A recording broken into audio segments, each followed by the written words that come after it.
ඔන්න දීක්ෂණ සර්ගේ grand birthday party එකට හම්බුණා තවත් සහෘද හිතවතෙක්. ඔබතුමාගේ නම? මම අනුරාධ. අනුරාධ කොහෙද ගම්පලද? මගේ ගෙවල් නුවර.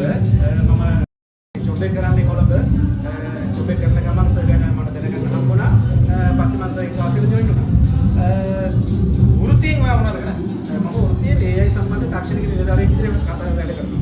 AI සම්බන්ධ තාක්ෂණ නිලධාරියෙක් විදිහට කටයුතු කරන ඔයා මේ තාක්ෂණ වේදයයි මේ නරතන වේදයයි මම හිතන්නේ එහෙම ගැළපීමක් නැහැ. කොහොමද ඔයා මේ දේ ගලපගත්තේ? ඇත්තටම හොඳ ප්‍රශ්නයක්.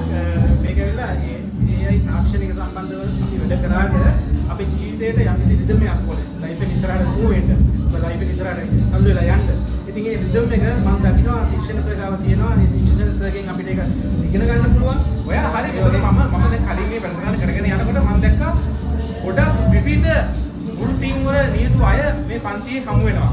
වෛද්‍යවරුන්, ඉංජිනේරුවරුන්, එතකොට විවිධ රූපලාවන්‍ය ශිල්පිනියන්, එවගේ විවිධ ක්ෂේත්‍රවල නියුතු අය මේ පන්තියට එනවා.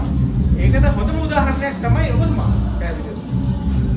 එතකොට මේ පන්තියට කොච්චර කාලයක් සම්බන්ධ මම මාස 6ක් 7ක් වගේ වෙනවා. කොහොමද මේ මාස 6 7 අත්දැකීම්? ඔව් ඇත්තටම මට මතකයි මම ආව පළවෙනි දවසේ කිසිම රිද්ම් එකක් නැතුව ආවේ. මොකද මම සම්පූර්ණ වෙනස් තරාතික ඉන්න මොන්ස්ටෙක්. රිද්ම් එකක් ජීවිතේට පොඩ්ඩක් හරි ආවා කියලා තේරෙන්නේ මට පුද්ගලිකව ගත්තොත් ක්ලාස් එකේ ඩාන්සින් බැරිම කෙනා මම. ඉතින් නමුත් එළියට ගිහිල්ලා සෝෂල් ඩාන්සින් වල නියුතු වෙනකොට අපිට තේරෙනවා සර්ගෙන් අපි ගත්තේ මොනවද කියලා. අවසාන වශයෙන් අද මේ සුන්දර දවසේ සුන්දර රාත්‍රියේ සුන්දර මොහොතේ සුන්දර වචනේ කියපෙකින් සර් ගැන දෙයක් කිව්වොත් ඇත්තටම සර් කියන්නේ ඒක ඇත්තකින් අපේ ඩාන්සින් ඉන්ස්ට්‍රක්ටර් අපි හදවතින්ම යාට ස්තුතිවන්ත වෙනවා.